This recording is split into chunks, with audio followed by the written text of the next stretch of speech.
श्री अंबाबाई तालीम संस्थेचे अध्यक्ष, महाराष्ट्र राज्य डिजिटल मीडिया मुंबई संघटनेचे राज्य संघटक आणि दैनिक जनप्रवासचे समूह संपादक संजय भोकरे यांच्या हत्येचा कट रचल्याचा धक्कादायक प्रकार उघडकीस. महाराष्ट्र राज्य डिजिटल मीडिया मुंबईचे राज्य संघटक संजय भोकरे यांना जीवे मारण्याचा कट उधळला. एलसीबीची धडाकेबाज कारवाई, 2 पिस्टल, जिवंत काडतुसे आणि चाकूसह टोळी जेरबंद. सांगली शहरात खळबळ उडवणारी मोठी कारवाई स्थानिक गुन्हे अन्वेषण शाखेनं करत महाराष्ट्र राज्य डिजिटल मीडिया मुंबईचे राज्य संघटक व दैनिक जनप्रवासचे संचालक संजयजी भोकरे यांना जीवे मारण्याचा कट उधळून लावलाय. या प्रकरणी 3 आरोपींना अटक करण्यात आली असून एक आरोपी फरार आहे. आरोपीकडून 2 देशी बनावटीचे पिस्टल, 4 जिवंत काडतूस, धारदार चाकू आणि बनावट नंबर प्लेट लावलेली कार असा मोठा मुद्देमाल जप्त करण्यात आलाय. पोलीस अधीक्षक तुषार दोशी यांच्या मार्गदर्शनाखाली स्थानिक गुन्हे अन्वेषण शाखेचे पोलीस निरीक्षक संजीव कुमार झाडे यांच्या पथकानं ही धडाकेबाज कारवाई केली. पोलिसांना गोपनीय माहिती मिळाली की काही इसम संजयजी भोकरे यांचा खून करण्यासाठी तयारी करत असून ते पाटणे प्लॉट ते अंकली जाणाऱ्या काळीवाट परिसरात एकत्र येणार आहेत. रात्री उशिरा पांढऱ्या रंगाची मारुती 800 कारमधून आलेल्या तिघांना पोलिसांनी ताब्यात घेतले. आरोपींची झडती घेतली असता 2 आरोपींकडे देशी बनावटीचा पिस्टल आणि जिवंत काडतूस आढळून आली, तर कारमधून धारदार चाकू जप्त करण्यात आला.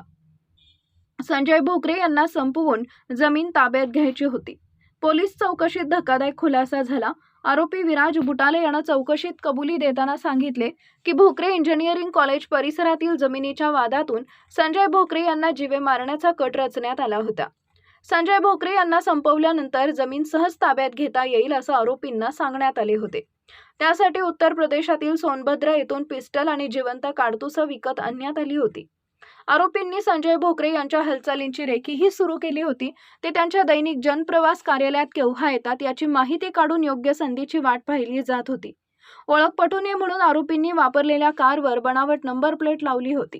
अटक आरोपींची नावं गणेश चंद्रकांत लोखंडे, विराज प्रकाश बुटाले, संग्राम संभाजी फडतरे, तर सचिन आवळे हा संशयित आरोपी सध्या फरार असून पोलीस त्यांचा शोध घेत आहेत.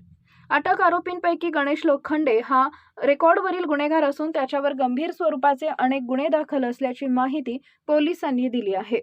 महत्त्वाच्या व्यक्तीचा खुनाचा कट उधळून लावत मोठा अनर्थ टाळण्यात सांगली पोलिसांना यश आलंय.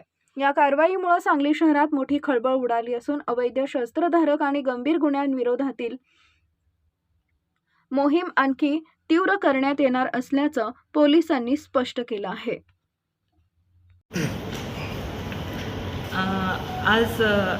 काल आपल्याकडे 10:30 वाजता 8 तारखेला सांगली शहर पोलीस स्टेशनला 200/26 हा आपण CR नोंद केलेला आहे. याच्यामध्ये कलम 62 BNS 340 आणि 3(5) त्याचप्रमाणे आर्म ॲक्ट 3(4)25 आणि MB ॲक्ट 192 हे सेक्शन्स आहेत. यामध्ये आपले LCBचे जे लोक होते ते पेट्रोलिंग करत असताना त्यांना गोपनीय बातमीदाराकडनं माहिती मिळाली की एक जो प्रतिष्ठित व्यक्ती आहे त्याच्या खुनाची तयारी काही लोक करत आहेत आणि एक पांढऱ्या रंगाच्या मारुती कारमध्ये हे 3 लोक बसलेले आहेत.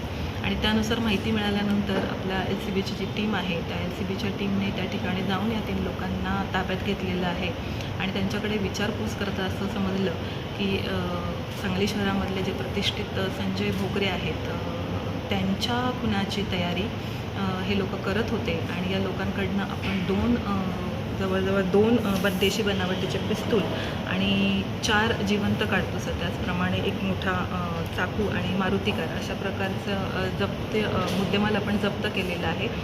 यामध्ये जे आरोपी आपल्याला मिळाले आहेत ते म्हणजे गणेश लोखंडे, विराज बुटाले, संग्राम संभाजी फडतरे आणि सचिन आवळे. याच्यामध्ये सचिन आवळे हा परागंदा आहे आणि 3 आरोपी आपल्या सध्या ताब्यात आहेत. ते सगळे राहणारे सांगलीचे आहेत आणि त्यांच्याकडे विचारपूस करता त्यांनी असं सांगितलेलं आहे की काही जमिनीचा वाद होता किंवा जमिनीचं जे खरेदी प्रकरण होतं त्या खरेदी प्रकरणामध्ये आर्थिक फायद्यासाठी आणि काही आरोपींनी आमच्या वैयक्तिक काही त्यांच्याबरोबर वाद होते याच्यासाठी आणि म्हणून हे लोक हे करायला तयार झालेले होते. म्हणून यांनी अशा प्रकारचा कट रचला होता आणि हा कट रचताना त्यांनी यामध्ये बऱ्यापैकी रेकी पण केलेली होती. एक साधारणतः हे जे आपले संजय भोकरे जे आहेत हे दैनिक जनप्रवास या त्यांचं ते वर्तमानपत्र आहे आणि या वर्तमानपत्राचं त्यांचं जे ऑफिस आहे या ठिकाणी दर शुक्रवारी संध्याकाळी जात असतात आणि या संध्याकाळच्या जायच्या वेळेला या तिघांनी पण या प्रकरणामध्ये रेकी केलेली होती की आपल्याला साधारणतः ते येताना किंवा जाताना कशाप्रकारे जाता येईल आणि कशाप्रकारे आपल्याला यांना ठार मारण्याची जी योजना आहे ती अंमलात आणण्यात येईल म्हणून यांनी जी रेकी केलेली होती त्या दृष्टिकोनातून ते तयारीत होते की त्यांचा हा प्लॅन शुक्रवारी आपण जो करणार आहोत तो सक्सेस व्हावा. पण आपल्या गोपनीय बातमीदारांकडून LCBच्या लोकांना जी बातमी मिळाली त्याच्यावर आपले SP सर आहेत त्यांच्या मार्गदर्शनाखाली तुषार जोशी सरांच्या मार्गदर्शनाखाली आपण व्यवस्थितपणे या गुन्ह्याला प्रतिबंध करण्यासाठी आपली पण योजना आपण जी होती ती अंमलात आणली आणि हे काही करू नये किंवा हे करताना आपण आरोपींना ताब्यात घेतलेलं आहे आणि अशा प्रकारे मुद्देमाल आणि आरोपी आपल्या ताब्यामध्ये आहेत. फक्त या घटनेमध्ये आपल्याला जे आरोपी मिळालेले आहेत त्यांनी जो हा कट रचलेला होता त्याच्यासाठी त्यांचा काही आर्थिक फायदा होता किंवा किंबहुना हे फक्त जमिनीच्या वादाचा प्रश्न होता की वैयक्तिक त्यांचे काही प्रॉब्लेम्स होते किंवा इतर कोणी याच्यामध्ये आणखीन सहभाग आहे याचा आम्ही शोध घेत आहोत. आता सध्या या तिघांनाही 11 तारखेपर्यंतचा PCR मिळालेला आहे. मुख्य आरोपी जो आहे सचिन आवळे तो सध्या परागंदा आहे. तो मिळाल्यानंतर सुद्धा आम्हाला त्याच्यामध्ये त्याची नक्की कुठली दिशा आहे हे ठरवता येईल आणि त्याप्रमाणे आम्ही तपास करत आहोत. सध्या तरी आत्ता तपासामध्ये इथे कुठलीही राजकीय पार्श्वभूमी काही दिसत नाही आहे.